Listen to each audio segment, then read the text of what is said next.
without further ado, let us say hello to Brennan Ward. Hey, Brennan, how are you? Hey, good, man. How are you? Thanks for having me. I appreciate it. It's a pleasure. I know it's been a while, and it's our first time speaking, and I really appreciate you coming on. Thank you so much for the time, and congratulations on the win. You've been through a lot, obviously, and I love to talk to you about that, and you've had a lot of highs, some lows as well. But with Saturday, considering everything you've been through and considering the stage, CBS, and a sold-out crowd and all that stuff, would you say that was the best moment of your career so far? Man, I mean, it's has to be number one. That's got to be the best feeling of my career, man. You know, that and Rising, that definitely topped it. It was unbelievable. It almost felt like it wasn't real for a while, you know? The first round was kind of hectic. It was kind of crazy. How close did you feel to it ending in the first round? Nah, I knew when I took this fight back in November, early December, I knew that the first 2 minutes would be hectic. I told my coaches, even on the way, I said, listen, the first 2 minutes, don't freak out the first 2 minutes. It's going to be hectic. And you're probably not going to like the first 2 minutes, but, What and why go into the fight like that? Because I felt like there was almost pressure on you guys to produce a kind of fight like that. They put you on there for a reason, but for your career, for your longevity, for your health, probably not the best spot to be in. Right. And of course, we worked a game plan, to not do what I did the first 2 minutes. But I worked so hard on my strength conditioning, and I knew I could outlast him. I knew I was going to outlast him, and I knew that was going to be the key to victory since we're so evenly matched almost everywhere. I said I can wear him down, and then after like he said at Wayne's, after he blows his load, it's going to be mine. The fight's going to be mine, and it was. And you made them like what I love so much about it was it started the card correctly. It was the perfect way for Bellator to start. Then you get on the microphone. You were great on the microphone. Then you call in Jean-Claude Van Damme. It's like you checked off all the boxes. I guess the one thing, if we're to nitpick, was I think you might have cursed on CBS, and that's probably not something that they wanted because we couldn't hear everything that you wanted to say. Did anyone get mad at you for that? No, they didn't get mad at me directly. I know they got mad at my corner a couple of times for swearing during the fight, but dude, I was so just like overcome with emotion. And I've been known to swear in the past. Yes. It's tough for me.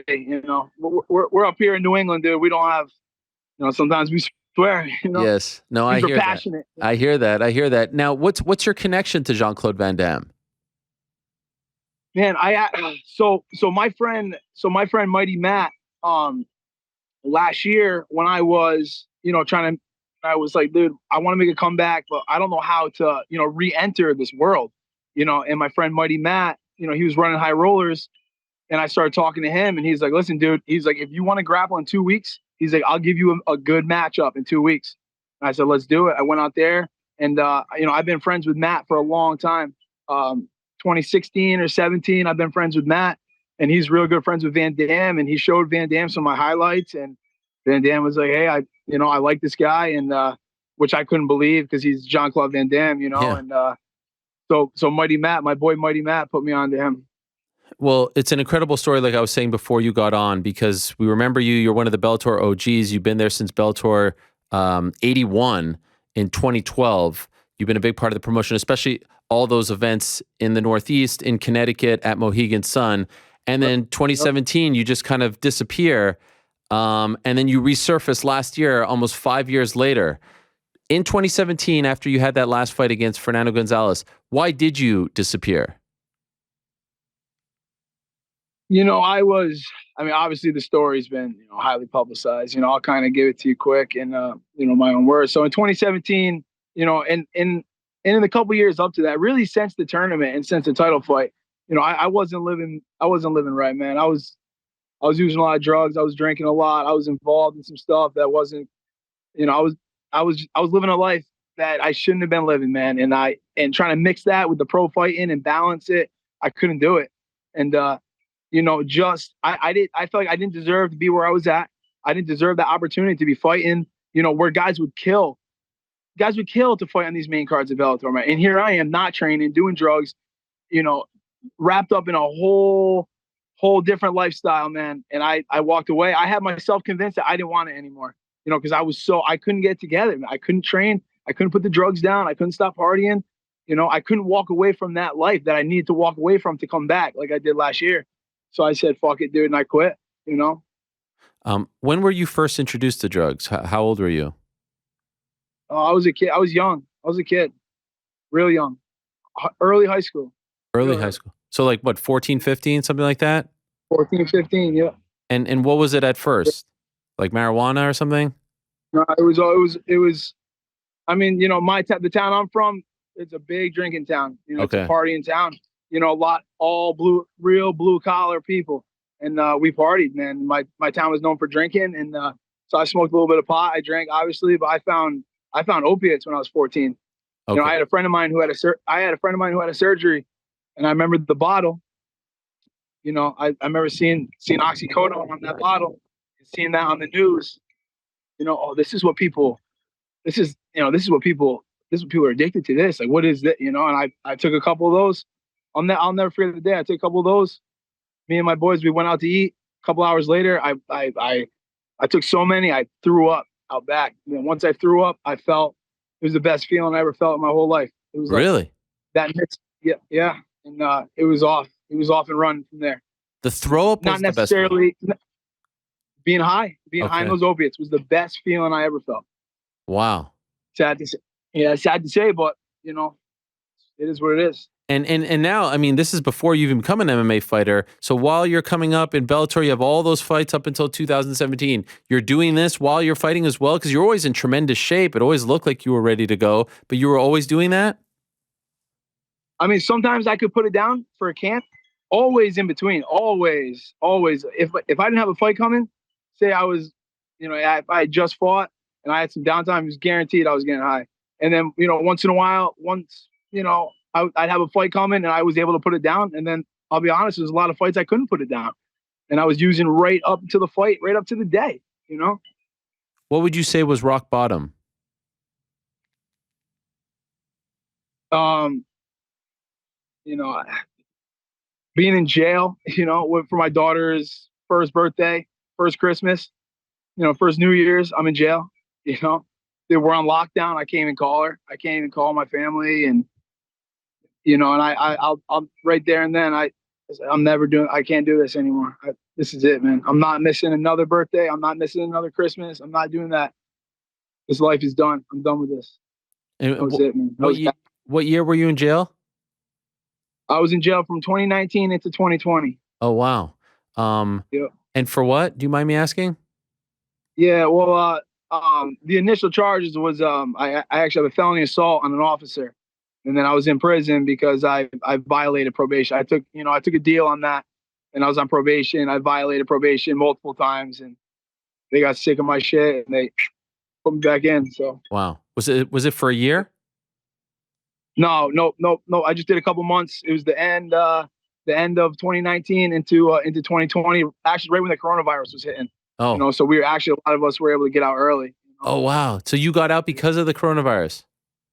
No, I got transitional supervision. Yeah. So what was happening is they were, some of the cellmates that had been in for life and they're in for a long time, they have to go in a cell by themselves, Mm-hmm. so like for their immune systems or whatever. So there was a lot of guys getting kicked early, and I didn't even know I was getting out. And I called my girlfriend on rec on like a Monday or Tuesday, and she's like, I'm coming to get you Friday. I was like, oh my gosh, it was awesome, man. And then I've been good since. Well, I've been pretty good since. Couple slip ups here and there, but when was the last Yeah, time man. you took anything, substance, drinking, drugs, anything like that? I mean, it's been anything well over a year now, and I actually use a little bit of THC products like balms, THC, low THC with the CBD, which has been great for me, man. Once in a while I'll do like the like real microdose edibles. It helps with my mood, and but that's it. Nothing else, man. I can't. How did you do that? Can't. Oh man, for years I tried for years. I was in detox and rehab so many times, and finally, like I said, that last time, being away from my family, my daughter being born, starting to miss these events. It was time to grow up. For lack of a better phrase, I had to grow up. I'm gonna be 35 this year. that's a young man's game, you know. When you were out of the game, the fight game, and Yeah. going through all of this, did you pay attention to Bellator? Did you pay attention to MMA, or did it hurt too much to look at that, previous You life? said you said it. You Okay, said it hurt. It hurt way too bad. It hurt way too bad. I didn't even want to know what was going on. because you knew that you could still be there, right? I knew it. I knew it. And I wanted to be back there so bad the whole time. So I would say about a year after I quit, so say 2018, I was like, man, when I was getting real bad with the drugs, but I wanted it back because it was gone, right? You don't know what you got till it's gone, Right, type right. deal.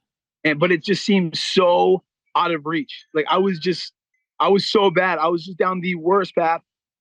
I was so, physically addicted, mentally addicted. It was such a long shot. It just seemed so out of grasp, out of reach. I have to And say, um, yeah, it was tough.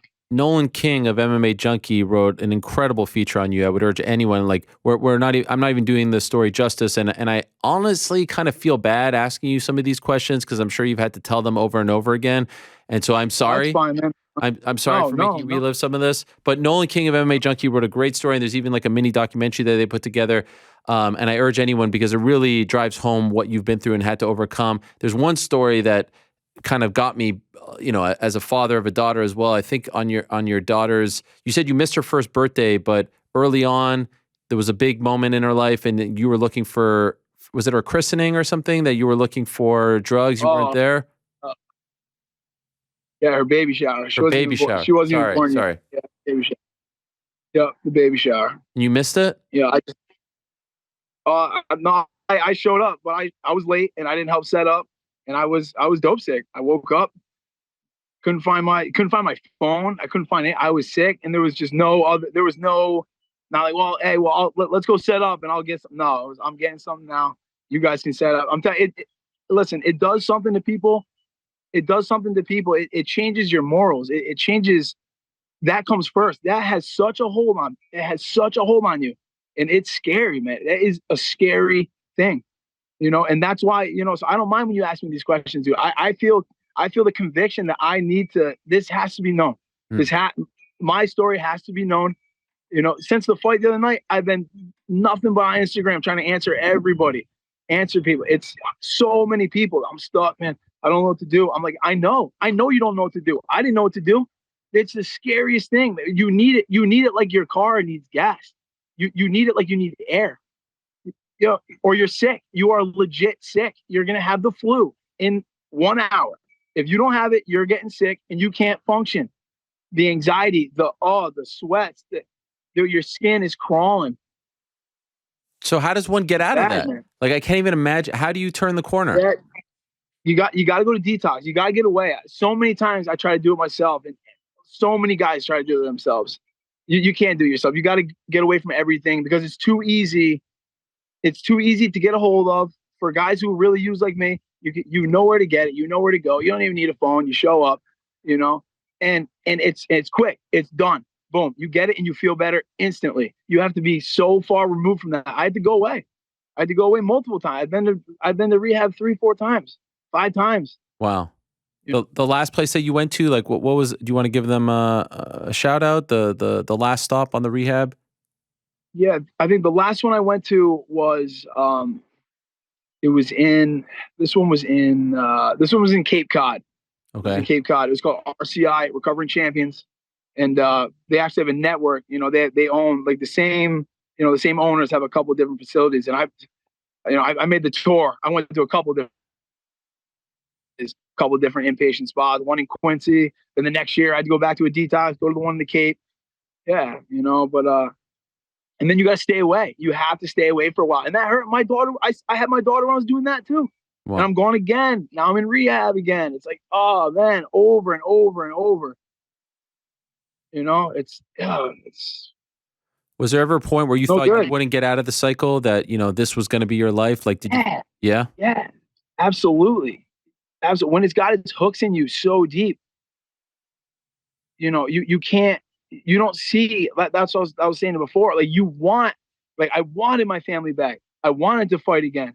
I wanted to turn it around, but it just seems so like, oh my gosh, I'm going to be sick for so long Then I'm gonna be depressed after, because dude, the physical detox, that's the easy part. I'm telling that's the easy part.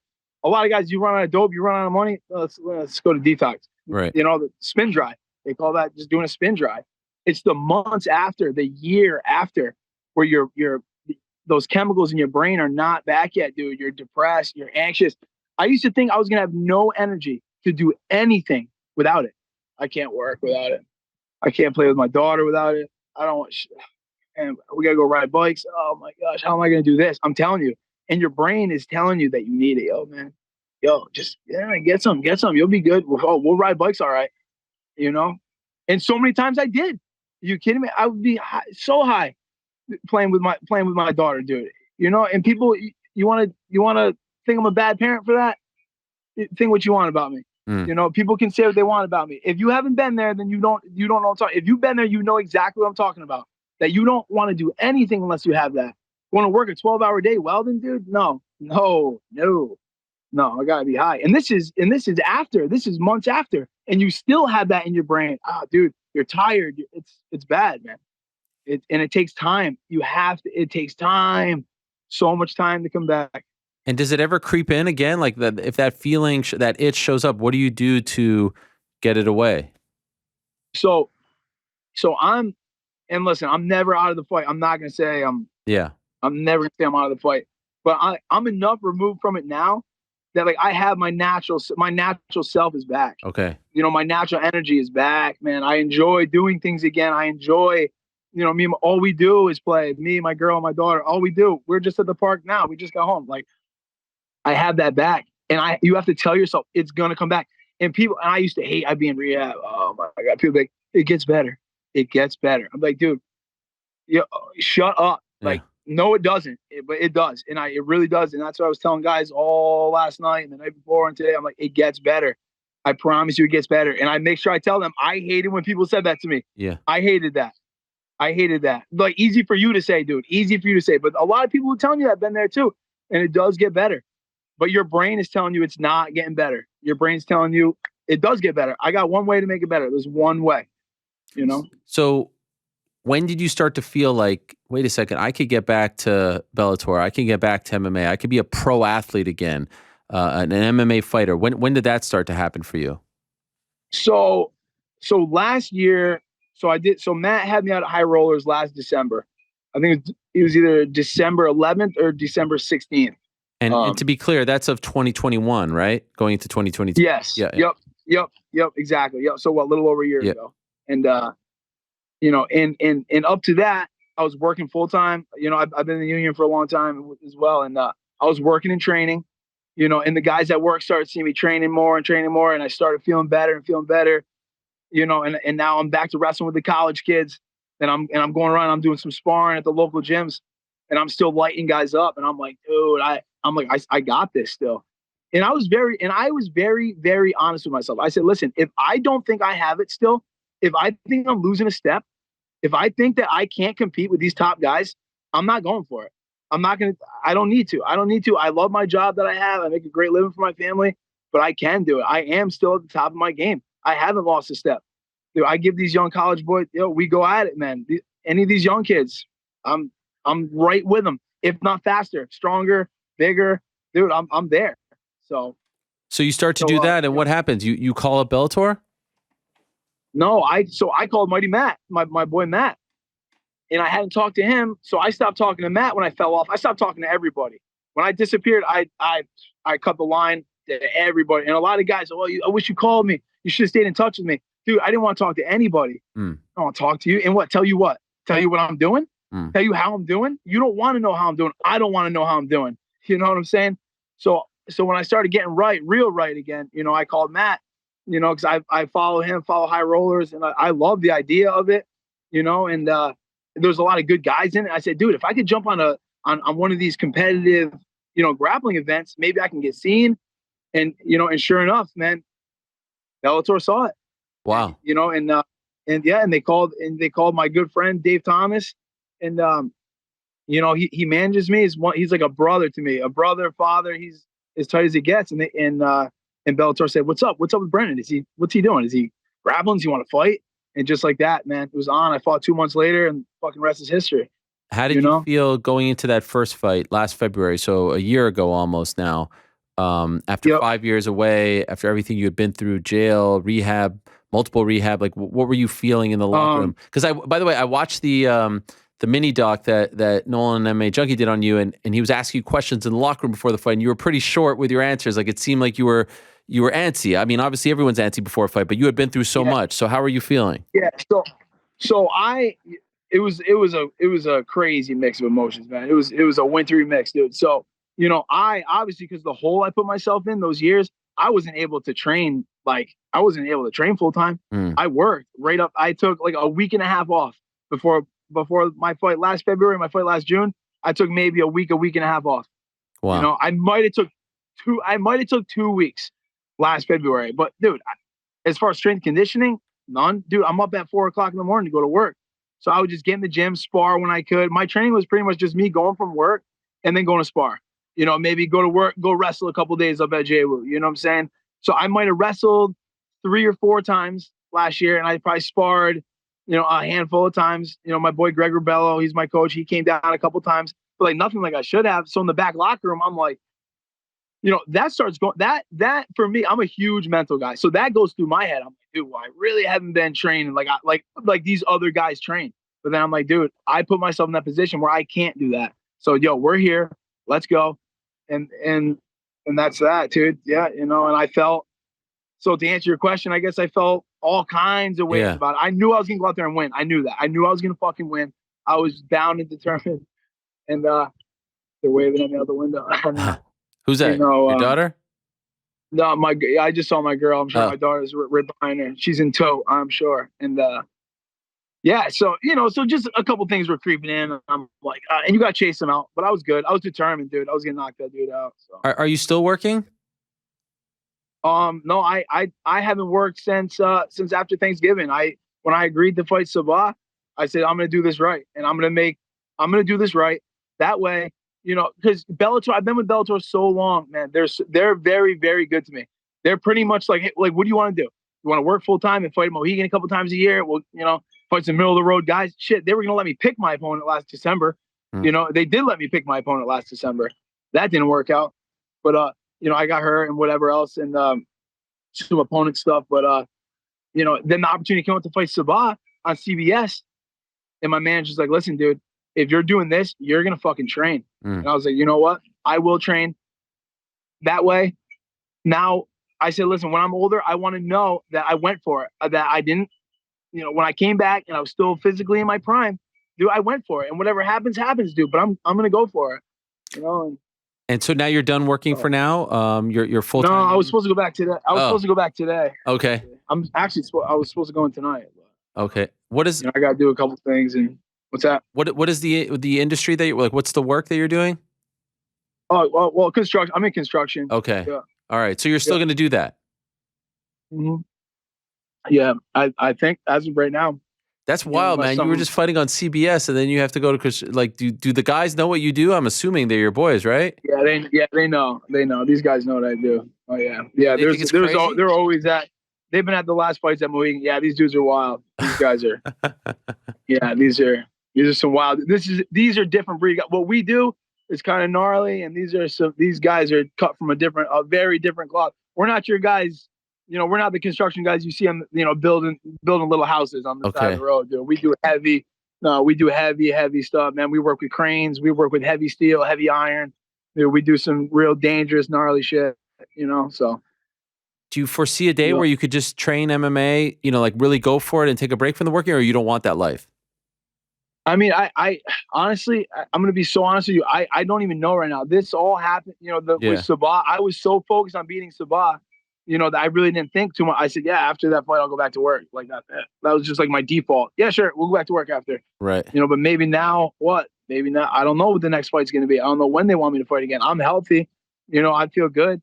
I could fight this weekend if they needed me to, you know what I mean? So it's like, I don't know. I don't know what the future is going to hold for me. And honestly, man, it's kind of a little freaky right now, because I'm so comfortable in that job. I love my job. I'm comfortable in it.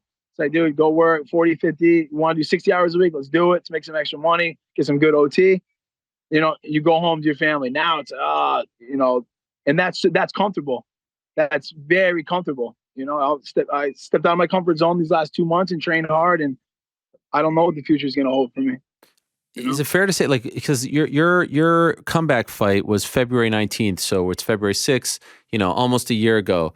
If we would have talked before that fight and, kind of mapped it out, like, would you have ever believed that this past year would have turned out like you'd be 3-0, 3 finishes, a CBS main card? Like, could you even have imagined this, or was it just like a matter of coming back, let me see if I still got it, and that's it? Like, did you even allow yourself to dream of something like this? So and honestly, it's hard to remember what I was thinking, what I really thought about it back then. But if you had said that to me, I think the first fight, I just wanted to get back in there for myself. I wanted to prove to myself, that I could still hang and I could compete. And I think after that, man, it felt good. So I was like, all right, but I had to go back to work. Like, circumstances were prevailing, like that was like a tryout fight with Bellator. They're like, let's see if this dude, I agreed to fight and pulled out so many times in those couple of years before. Yeah, I want to fight, dude. Bare knuckle, Bellator. I was like the fucking dude. I was like the no-show king.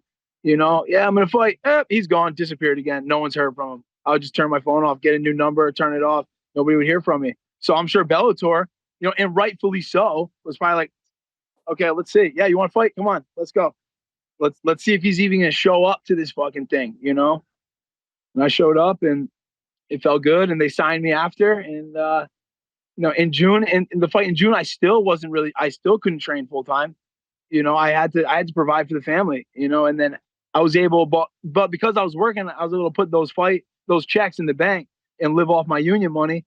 And so this last fight, I had some money in the bank. So I said, all right, I got some dough.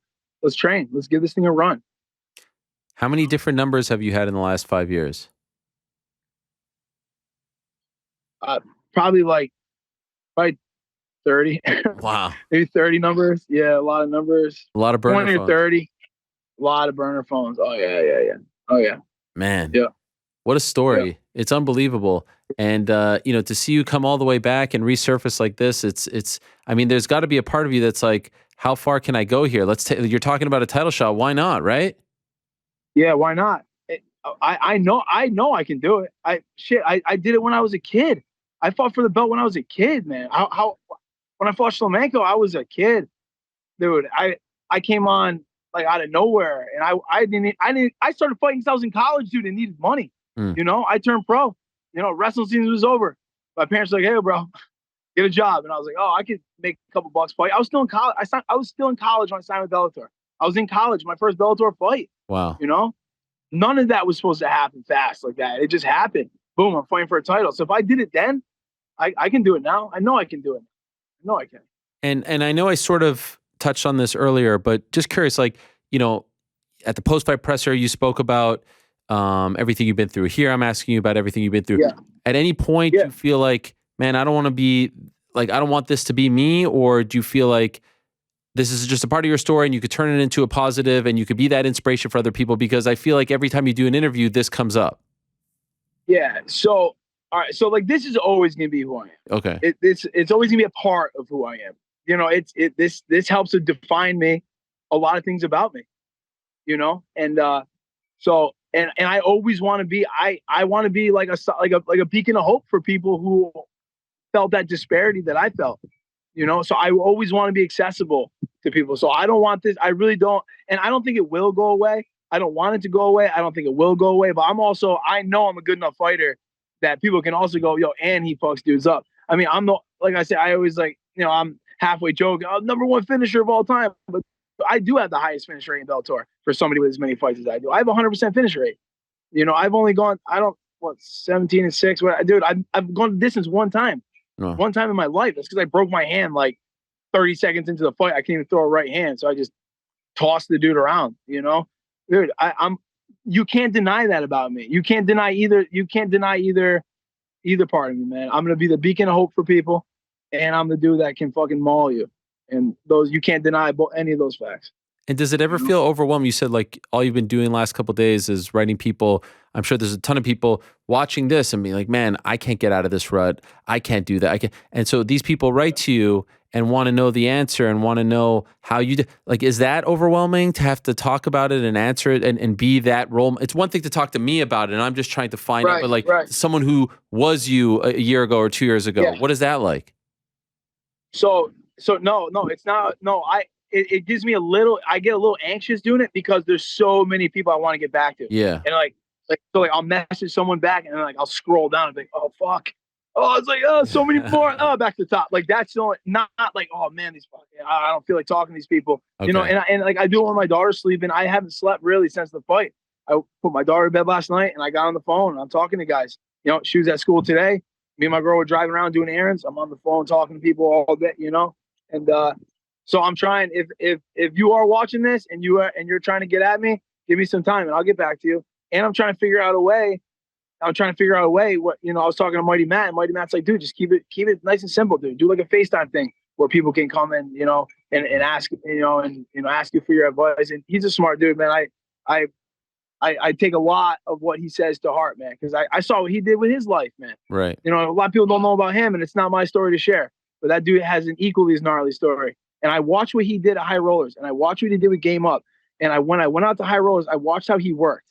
And I watched how he was doing everything in his work ethic. And I said, yo, this guy right here. And when he helped me back in all those years ago, there's nothing in it for him. He's just a good dude.